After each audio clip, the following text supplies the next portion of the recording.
ko lalete sa aking mukha para din nila malaman ang tunay na ganap na ikaw at ako ay hindi na.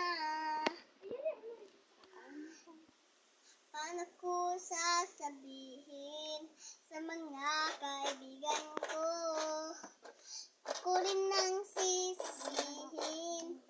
Nabulagan ako na ikaw at ako ay hindi na.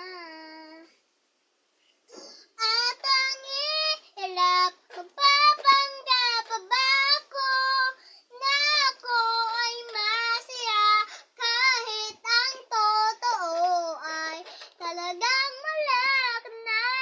At kung bukas huwag mo